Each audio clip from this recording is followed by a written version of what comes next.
Go through the process for setting it up, right from the time that you put the strip in it and rig the lure ready to go. This is a lure that is very easy to fish. You don't have to set the hook into the bait. All of the action is built into the plastic teaser head and the cut of the herring strip. So this is a process for rigging this lure. You take your herring strip. This happens to be a large herring strip. It's completely thawed out. You set it into the head of the teaser like this so that it goes all the way to the end of the teaser. You want to make sure that it's in all the way. And then take your toothpick. There's 2 holes in the lure. You put the toothpick through from the flesh side so that it comes all the way through the scale side of the strip on this side here. If you go the other way around, you tend to break the point of the toothpick off. And take your cutters and cut the toothpick off like that. Now the best position to start to fish with this lure is the hook set right at the back end of the lure like this. You don't have to set the hook in the herring strip. Just leave it sitting exactly like that. Now this is what it looks like in the water. This is the type of action that we want to... Now there's an action that's not very effective at all. It's spinning way too quickly. This is with the large teaser. But there's a way to fix that, and what we do is we take the plastic tail section of the lure and we flatten it out and we move the hook back towards the back end of the strip. But that type of action that you see right now is not effective at all. So we're going to fix that. We move the hook back and we take this tail section of the lure and we flatten it right out. By flattening that out, that takes some of the speed out of the roll, so the bait's going to perform much more effectively. So that's how we solve that particular problem. Now the other problem with the strip is that occasionally it won't turn over at all, or it'll have a very slow, lethargic kind of roll, and we'll show you what that looks like and how to fix it.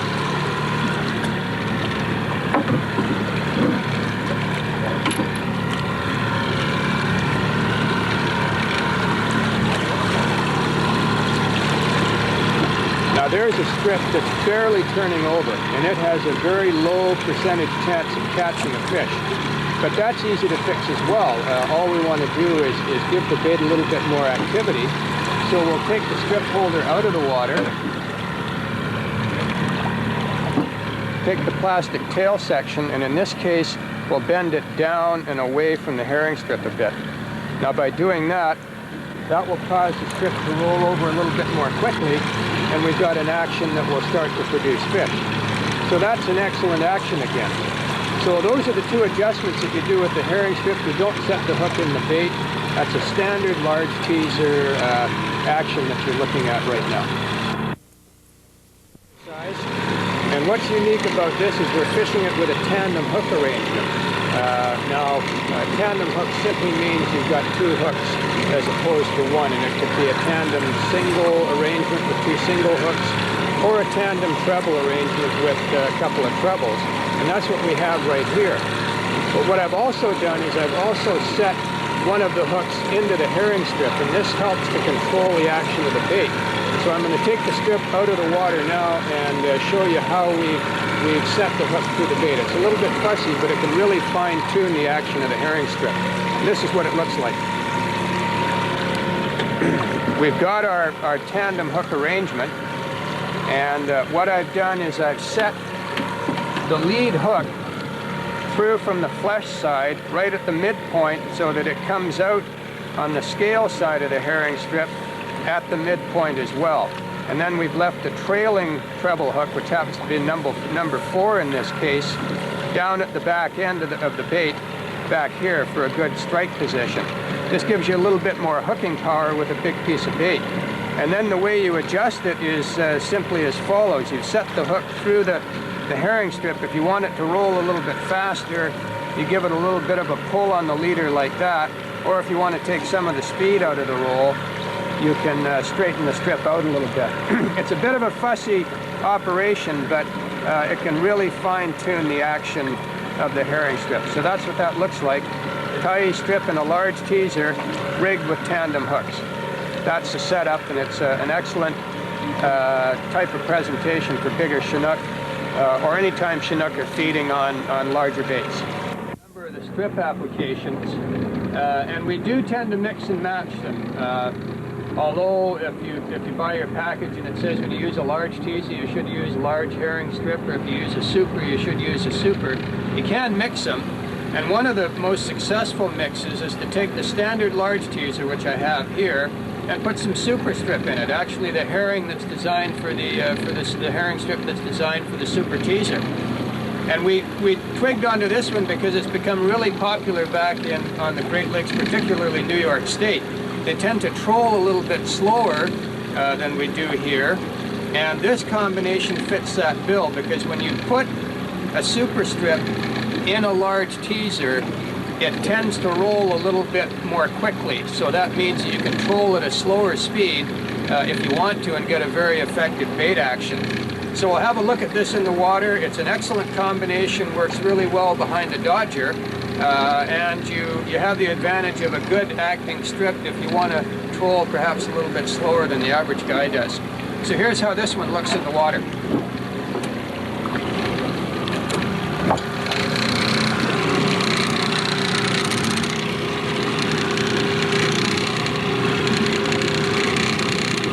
That's the action of a super strip and a large teaser with a treble hook hanging loose at the tail. It's a very easy application to fish.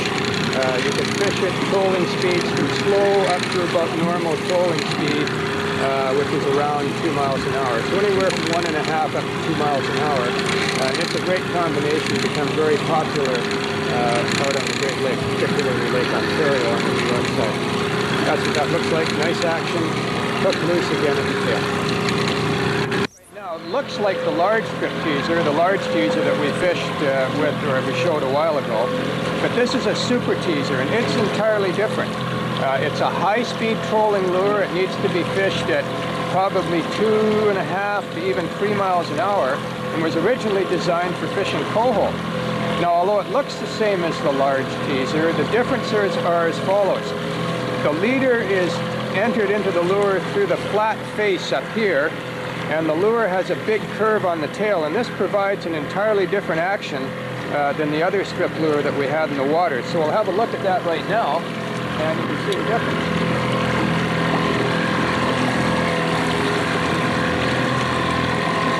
It has a wide looping roll, the tail actually flutters on it, and we're traveling now at probably 2.5, 2.75 miles an hour. You need to go that fast. It is that it has to be fished with speed. If you go too slowly, it's not effective at all. The water now is a large teaser which is revolving properly. That's the bait that's spinning with a nice snappy action. And on the outside we've got a super teaser that's barely turning over. And this is to illustrate what happens if you tried to fish a super teaser at a normal trolling speed. It simply isn't going to work the right way. The super teaser needs to be fished with speed. So if you were fishing at a normal trolling speed with a hoochie or with an anchovy or a large teaser, and you tried to fish a super teaser alongside it, the chances are it's not going to have a very effective, snappy kind of fish catching action. So there's a good illustration of that right there. That super strip and the super teaser is barely turning over when trolled at the same speed as the large teaser. There's another variety of herring strip, and this is one that we use when salmon or game fish are feeding on small baits. For example, needlefish or smelt, something of that nature. And it's called a tiny teaser, and it takes a long, thin cut of herring strip. Now this is rigged the same as the large teaser. You don't necessarily set the hook in the bait. In this case, we've got the hook about halfway back to the tail, and it has an ideal action that imitates a small bait. Now there's a variation on this that a lot of fishermen use, where they actually use a swivel hooked onto a treble hook, and then they set the treble hook in the bait, and this is a way of fine-tuning this particular lure. So I'll set one up for you, just so you know how that particular setup is done. Here's the herring strip. It's the same operation. We set it into the teaser head. We get ourselves a toothpick, pop the toothpick through from the flesh side so it comes out the scale side on the top side of the lure. Take the cutters, cut the toothpick off nice and clean. And here we take this treble hook, which is a number 4 treble hook, and we set it about here on the strip so that it goes through the mid portion of the flesh and it'll come out on the mid portion on the scale side. And then we simply pull the hook up like so.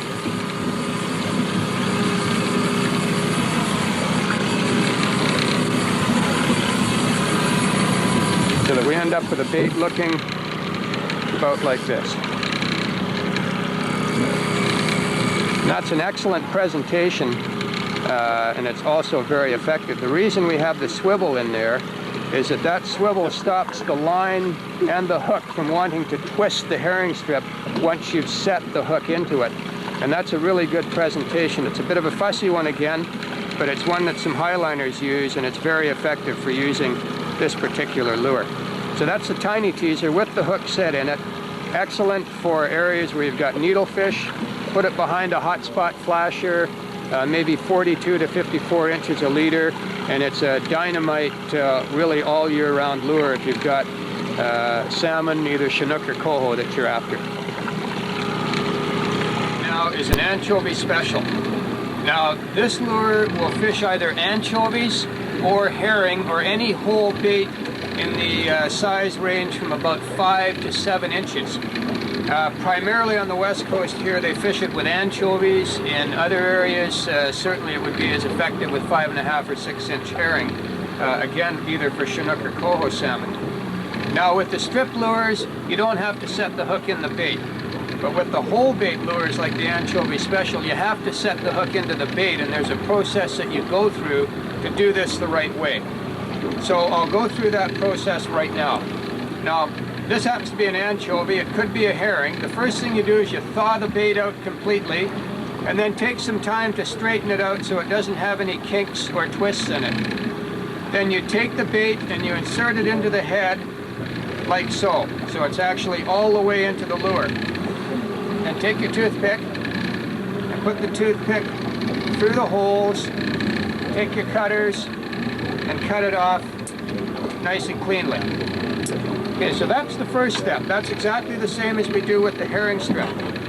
But now, you have to set the hook into the bait in order to get it to work the right way. So you pull out enough leader, and then go behind the dorsal fin. Here's the dorsal fin located right here, and set the hook above this line that separates the darker back or the blue portion of the bait from the lighter colored belly. So we're going to set the hook right here. Now the amount of bend in the bait is what determines is the factor that determines how fast the bait will roll in the water. So like with a herring strip, you don't want a bait that rolls too quickly, and you don't want one that rolls too slowly. It needs to turn at about 1 to 2 revolutions per second. So what we're going to do is set a nice even curve in the bait. And we do that as follows. You take the bait and you hold it up like this so it's facing you. The back of the bait is actually facing you. You grab the leader up here and pull on it like so. Pull on that leader until you get a nice even curve all the way from the head down to the tail. So when you're looking at the bait from the back side, you'll see a nice curve from here all the way down to the tail section of the bait. Now set up like that, that should give us just about the perfect action that we want. Now if you were to put this in the water, for example, and you found out that it was spinning too quickly, all you do is you take your index finger and you put your thumb on the back like this, hold the plastic part of the lure here, and pull back on it. That'll cause the bait to roll a little bit more slowly. If you put the bait in the water and you find that it's not turning over effectively, in other words, it's turning too slowly, then you do this procedure again. You hold it up in front of you, pull it up, and give it a little bit more curve. So the more curve you have, the faster the bait will roll. This one, for example, right now will have quite a bit of speed if we put that in the water and have a look at it. So let's do that and see how fast this particular bait is revolving, and then we'll show you how to change it so you can slow it down just doing the manipulations that I showed you. So we'll do that right now.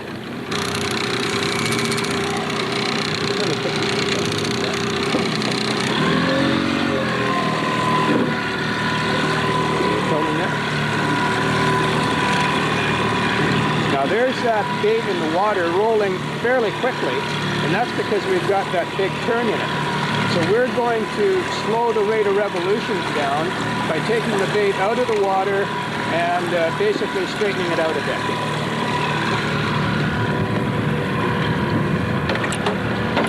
Here's the bait with the big curve. I'm going to take my index finger and my thumb on the other side and just pull back on it like that.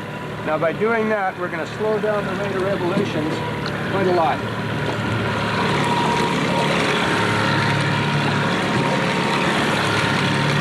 Now you can see that slowed that bait right down. So now we've got absolutely a perfect action for an anchovy of that size and an anchovy special, or it could be a herring for that matter. You could straighten it out a little bit more, maybe make it roll a little bit more slowly.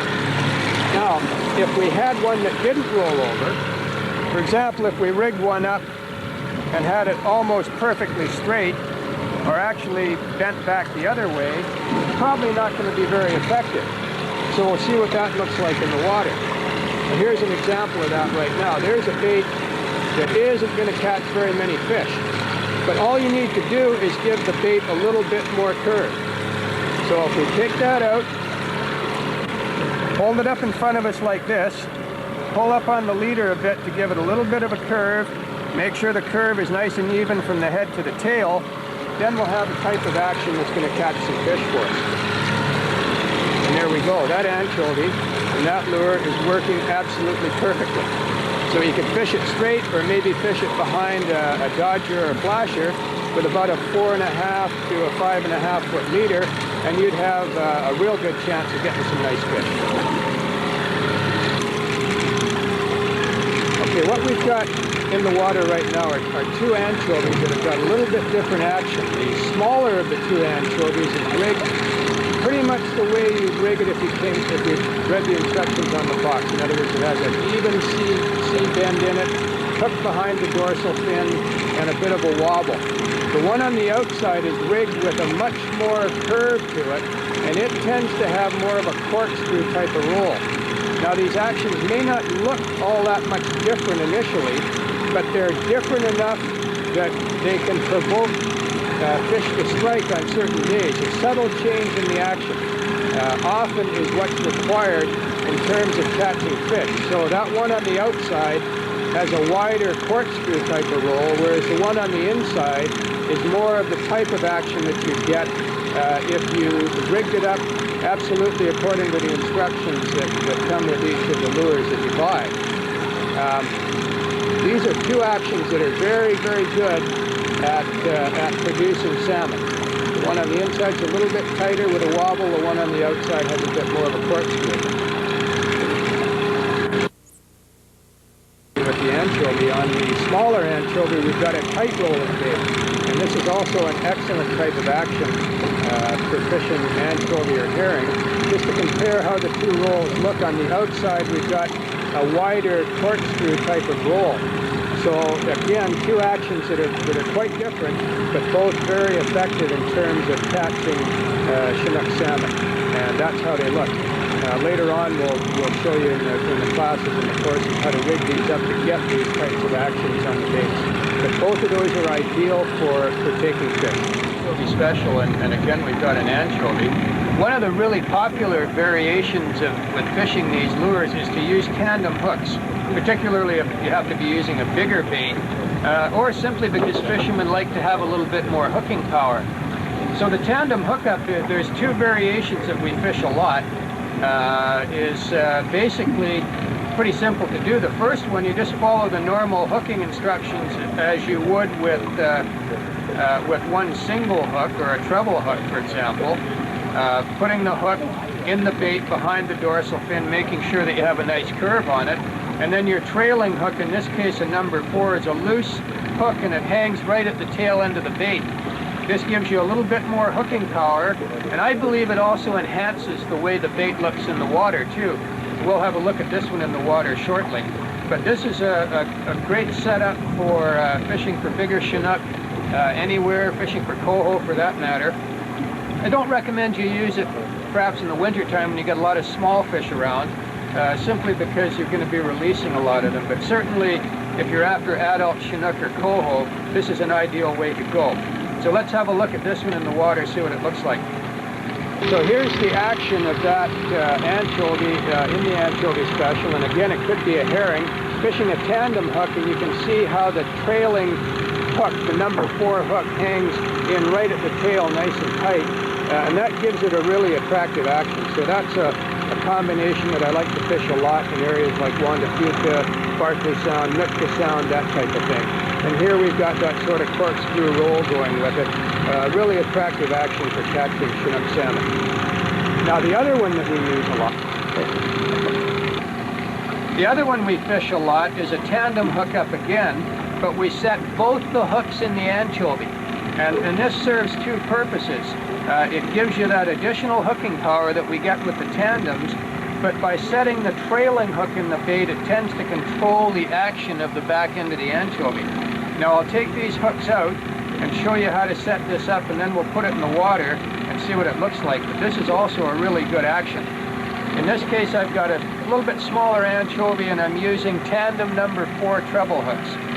So what we do is we pull out enough leader, we gauge how far up we want to have the last hook set in the bait, and then we set the front hook in.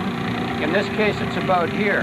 Now what we do after this is we turn this hook out at 90 degrees like that. The reason we do that is so that we can set the trailing hook in the bait and have tension on the line between the 2 hooks. So now I've set the trailing hook in the bait. I've got both of them set in the bait. I now hold it up in front of me. If you were looking at it, it would look like this. And I pull up on the leader until I get a little bit of a curve in the anchovy. Then it's just a matter of pinching these hooks in to make sure they're nice and tight. And that's what you end up with. Both hooks set in the anchovy gives you lots of hooking power, and it also tends to hold that trailing hook in against the bait. Makes a little bit tighter operation. So we'll have a look at this one in the water and see what it looks like. It's also an excellent presentation for an anchovy. So that's this double hook set in the anchovy. As it looks in the water, it's probably rolling a little bit quickly, so what I would do is take this out, take some of the bend out of the anchovy so it's almost straight, and then pop it back in the water again. Now, the interesting thing about this anchovy special, it's a lure that you can fish a number of baits in. We know that it was designed for fishing anchovies, but this happens to be a herring about 6.5 to 7 inches in length. And it's a perfect bait for this lure. In fact, herring down to 5.5 inches also working it really effectively. We've rigged it exactly the same way. We've set the hook behind the dorsal fin and up above that line that separates the blue and the silver. We've got a nice even curve down the back of the herring like this, and we've made sure that the herring is basically straight this way. In other words, the tail isn't kicked up or bent down. And this will provide a perfect action. So as an option to fishing anchovies, or in areas where maybe herring or herring-like baits are very popular as a forage base, or very available as a forage base, then this is an ideal setup to fish with. It looks a little bit different than the anchovy in the water. It has perhaps a sharper, more snappy action, and that's because the herring's designed a little bit differently. They're thinner and they're not quite as round. So let's have a look at this one in the water. It's a super action and very effective for fishing salmon or trout for that matter. So here's this 7-inch herring in that anchovy special again. Ideal action. It's got a nice snappy roll to it. Has a bit of a hesitation at the top end. You can fish it either straight if you like, without a dodger or flasher, or of course with an attractor. But that's a super action. Could produce fish almost anywhere where bait fish of that size are around.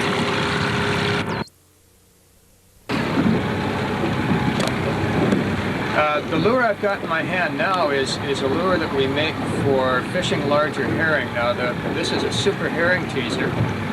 You note I put a little bit of an eye on it. That's a stick-on blow eye. I tend to think that they catch fish. I use them on a lot of the lures that we make. But this is a super lure for fishing bigger size herring from 7 inches on up to over 8 inches in length. This herring happens to be about 7.25 inches. Again, it's a lure that requires that you set the hook in the bait, but we set the hook in the bait in a little bit different location on this one. I happen to like the hook set down here at the bottom end of the bait by this little bit of fin down here by the vent. Now this lure also revolves in the opposite direction and has quite a wide looping roll. So we'll have a look at that in the water. You don't need to fish it with very much bend in it. Very slight bend. Again, if you wanted to have a little more speed in it, you'd put more bend, or a little more speed in the roll, you'd put more bend in it. If you wanted it to roll a little bit slower, you'd take some of the bend out. But let's have a look at it in the water. It's got quite a unique action, and it can be very fishy when salmon are feeding on big herring, for example. Okay, anytime. Okay, now just to give you an example of comparison, on the outside, the farthest bait away that's turning with the big wide roll, that's the super herring teaser, and that's the type of action that you get with this bait. Very, very fishy at certain times. By way of comparison, the one on the inside is the Anchovy Special, fishing a herring that's just a little bit smaller, and you can see that it's turning in a much tighter, more controlled type of revolution. Now, both of those are very, very fishy, but at times that big wide looping roll like you get with that herring on the outside can be really deadly, and that's the type of action that we look for with the super herring teaser and whole herring, as opposed to the tighter rolling action on the Anchovy Special. They're both good and they both catch fish, and they need to perhaps be in the fisherman's arsenal at times when fishing is a little bit fussy. Fishing baits with tandem hookups, and it's a little bit specialized technique, but there are basically 3 types of tandem hookups that you could use with anchovies, herring, or herring strip. A tandem hookup, simply put, is 2 hooks instead of 1. It could be 2 treble hooks, could be a treble and a single, it could be 2 single hooks. But there are 3 ways that you can tie these, and this is where the fishermen have a little bit of difficulty, is figuring out how to tie these hooks up. And they're actually quite simple when you learn how to do it. But there are 3 types, and of the 3, I prefer 1 type. But I'll explain what the 3 types are and what I think the advantages and the disadvantages of each of them are. Now, the first type of tandem hookup that I've tied up is this one here. Now, this is what I call a fixed tandem. In other words, the front hook doesn't move in relationship to the back hook. And I've tied it on one long extended piece of leader. Now, there's certain advantages to this. For example, the leader is consistent, so you can tie your lures up quite quickly, but there are disadvantages to this type of setup as well. One of them is a storage problem, because once you've tied this up, you've got quite a large piece of equipment here that you need to take care of, and when you start to store a leader in this fashion, it can be a bit of a problem. But I think the main disadvantage of this type of tandem hook, which by the way is a tandem number 1 and a tandem number 2 hook trailing in behind, is that this leader test here is the same as the leader pound test up here. When you hook up a fish on the back hook, all of the pressure of the fight and all of the impact and the stress on the leader occurs from this point to where it's tied to this front hook right here. So you don't have much of a rubber band effect. That's one of the advantages of monofilament line when you're playing a big strong fish, is that you get some stretch factor. Well, there's not much stretch factor in about a 2-inch length of monofilament leader. So what happens is that you have a tendency to bust this trailing hook off on the back end.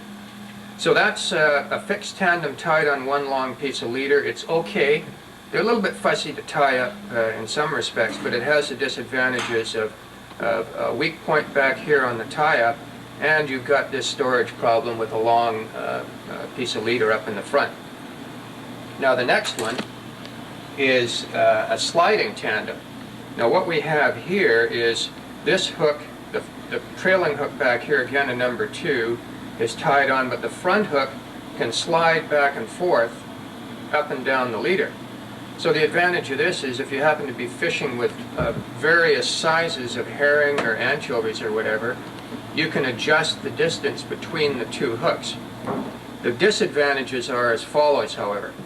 Again, you've got this storage problem because we've tied it all on one long piece of leader, as we did with the other one. But the main problem is that the abrasiveness of sliding this fixed, or this sliding hook on the front back and forth along that long piece of leader tends to weaken it.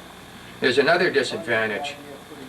If you've hooked a salmon on both of these hooks and you choose the trailing hook off, he can pull this slider right off the back end of the leader. So you can literally lose your fish because you've got no way of keeping this hook attached to the main line once you lose the hook off the back end. And salmon do have a tendency to bust leaders off and also chew through them when they jam them between their teeth. So that's the slider. It has some values, virtues, but then again it has some disadvantages.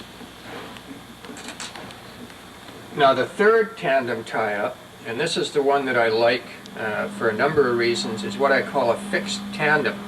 But it's tied only on the back portion here. We don't have the long leader on the front. We don't have the storage problems. And the advantages of this, therefore, are as follows. We don't have the storage problem because we've got this big coil of leader up on the front end. But the real advantage is that if I'm fishing, for example, with 25 or 30 pound test mainline, I can fish, or I can tie my tandem on 30 or 35 pound test. In other words, you've got another 5 or 10 pound test of leader strength between here and here. So you've got a much stronger tie-up. You're compensating for that fact that you don't have much of an elasticity effect in here, kind of a rubber band effect because of the short distance. But since we're using about 5 or 10 pound test more of leader strength, this becomes a really suitable type of tandem operation. Also, they're really easy to tie. So once you learn how to tie this hook up, you can do 6, 8, 10 of them, have them ready, and then it's simply a matter of tying that onto whatever lure you want to use, and away you go. Now, I'm going to show you how to tie this one up. It's pretty easy, takes a little practice, but once you get the hang of it, it's almost second nature. And this tandem type situation that we're talking about, you'd be fishing this, for example, if you were using bigger baits and you wanted more hooking capacity, or you'd be using it in some respects to improve the action of your lure. I wouldn't recommend fishing it in areas where you've got a lot of small fish, because it does create some release problems. If you want to fish it in areas where you've got smaller fish around or immature fish, then I would suggest that you pinch the barbs, because that makes the release of the fish a whole lot easier. But anyway, let's tie one of these up and we'll show you how to do it.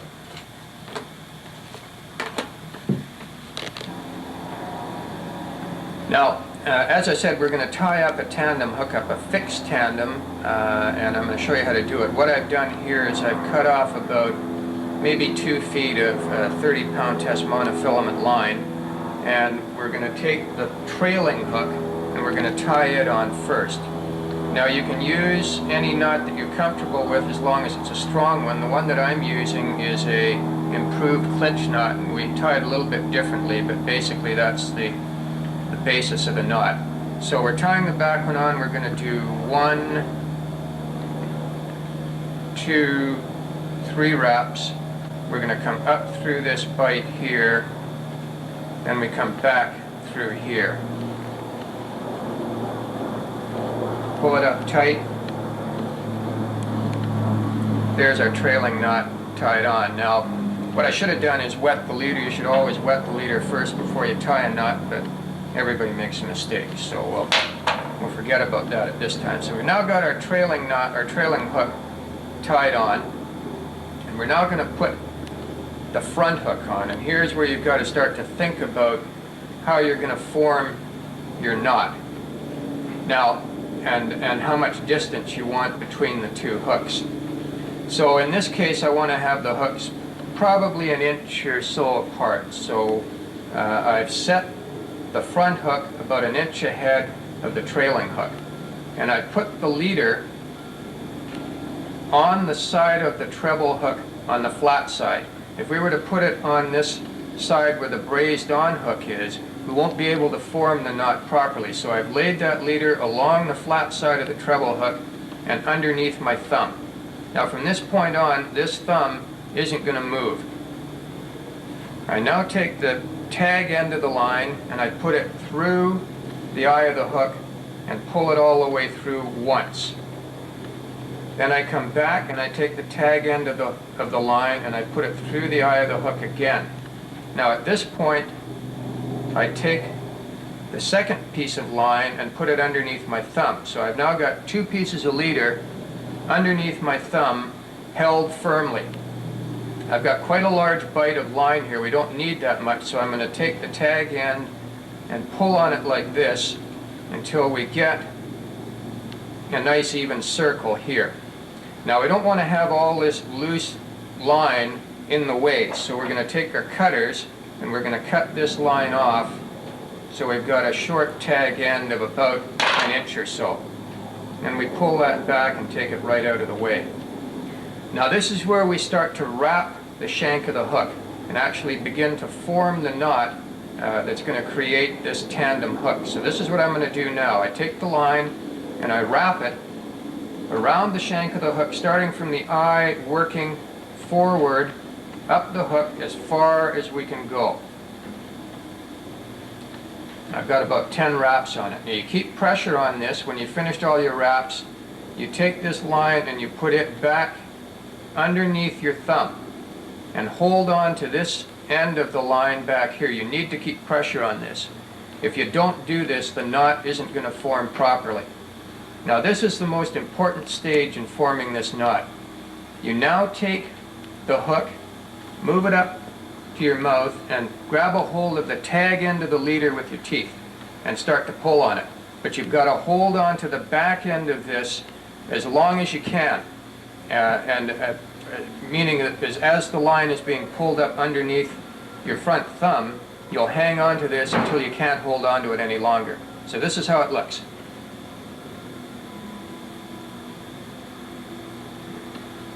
Then you pull it through completely. You've now formed all of your wraps. They're a little bit loose, so you pull up on them and tighten them up. Tighten it up there, then you take the trailing hook like so and you tighten it up this way. Now to finish the knot, make it nice and clean, you take this little tag end that's left here, push it back through the eye, pull it out like that, and then cut that off with your cutters. So there's your completed tandem hook. They're easy to tie.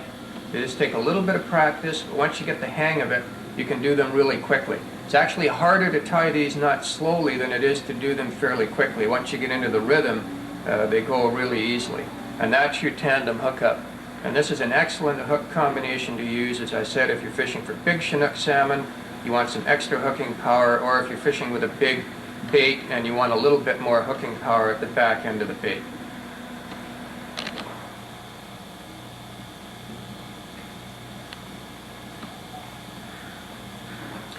Okay, now we did a segment showing the action of an anchovy or a herring with an anchovy special that had some wire in it, and the reason we had the wire in it was to stiffen the bait up and improve our ability to give the bait the kind of action that we want to.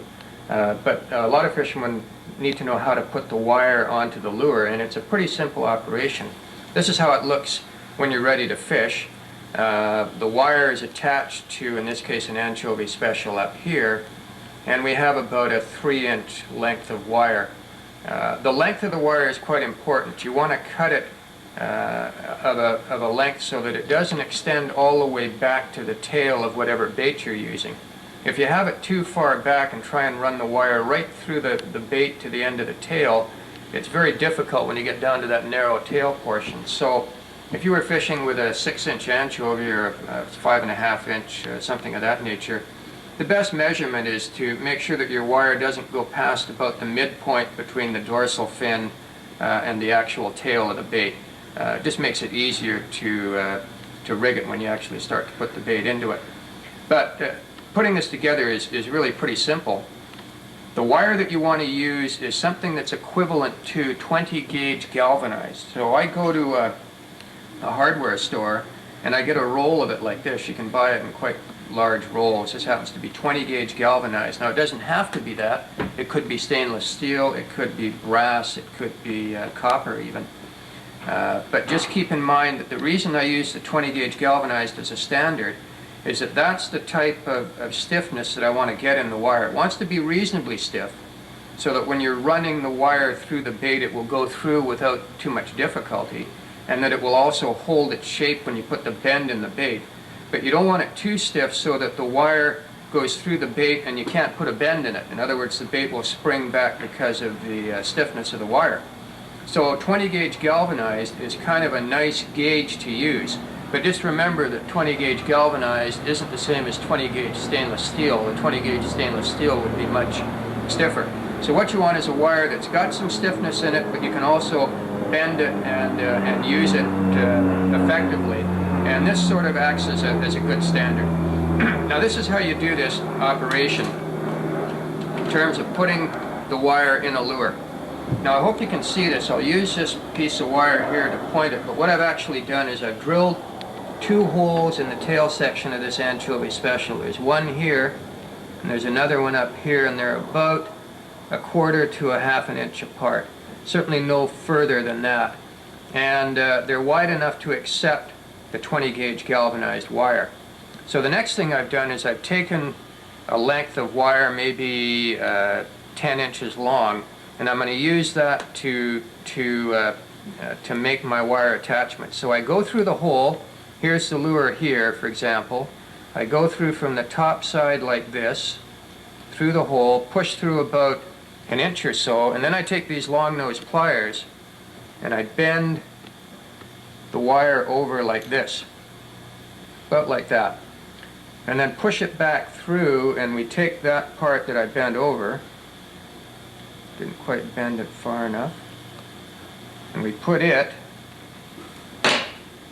back through the lure like so. Let's close that up a little bit more.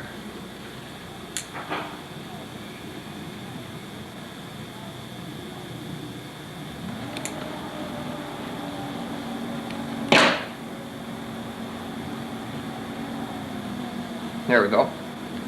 So we've now got the wire looped through the plastic tail section of the lure. Now I take my long nose pliers and I pinch this down so that the wire is flush on the bottom side of the lure. It's absolutely flush. We don't have any open space between the wire and the plastic. Now continue to work with your long nose pliers. Grab this short end of wire and bend it over back towards the lure cavity, and then pinch it down. Nice and flush, like so. That's pinched down, and then it's a simple matter of bending this long piece of wire over like this and pinching it down. And that's basically it. Now we've got this big long piece of wire. Obviously we're not going to have it that long. What I do then is I take my cutters and cut it off so that I've got maybe 3.5 inches left, like so. And then if I need to adjust it further, if the baits happen to be a little smaller, I can cut a little bit more off. But I usually cut a little bit more than I think I'm going to need. Now just for your own kind of safety and protection, when you've done this, take this wire and bend it back like that so you're not ramming it into your fingers or ramming it into your another part of your body. They have been for a number of years. These attractors have been commonly used on the West Coast, and they're getting more and more play now in the Great Lakes, particularly some of the larger ones like we've been accustomed to using in British Columbia and Washington and Alaska. Now there's 2 basic types. There's a Dodger, which is what I have in my hand right now. This is a PAL number 3, and it swims basically from side to side. In other words, it dodges like this. And the other type is known as a flasher, and this happens to be a standard original style hotspot, and these revolve in a circular motion like so. Now they're both really effective with baits, but they impart a little bit different action to them. The flasher has a softer type of action with the bait. The bait tends to follow the course of the flasher, whereas the Dodger, like this pal number 3, tends to move the bait laterally from side to side. Irregardless of which one you choose to use, they're extremely effective. The advantages are twofold. They're called attractors because they attract the fish into the lure, but secondly, they also impart an action to the lure as well, which is quite different than the action you'd get on the lure if you were just fishing it straight without an attractor. Now, there are some variations that have come along over time to these, and of course they come in a variety of different sizes. This happens to be a super release Dodger. It's made by a fellow in Victoria, and it's attached directly to your downrigger wire, and then your line is attached to the back end of the Dodger. The advantage of this is that you can fish with a fly rod and still get the advantage of having an attractor. When the fish hits the gear, it releases off the back of the Dodger stays on the downrigger wire, and you get the fish on with no weight at all. Another one that we use quite a lot is this sliding flasher, which was also designed by a Victoria resident. This is rigged up so that the flasher slides up and down the line, and it removes all the resistance of the flasher when you're playing the fish. So these are just innovations and advances in the technology of Dodger and flasher designs that are very useful, and we use actually all of these types. But the key thing is that baits fished with attractors are extremely effective. For example, here I have a setup where we have a hotspot with about a 4.5 or 5 foot leader hooked up with a herring strip, and we'll have a look at that in a minute over the side of the boat, so you'll get a look at the action of a flasher with a bait behind it, and you'll see the type of activity that it puts on the bait. Our 2 pieces of herring strip in the water now, one is being fished behind a hotspot flasher with about a 4.5 foot leader, and it's a lot more active. It has some lateral motion, some hesitation to it. The other one is just a straight piece of bait, and often that extra action that's added to it with the flasher is enough to entice the fish to come in and strike the gear. It's a very attractive option to fish with herring strip, or with anchovies or herring or minnows, whichever you choose to use. So fishermen shouldn't discount the value of fishing with these type of attracting devices.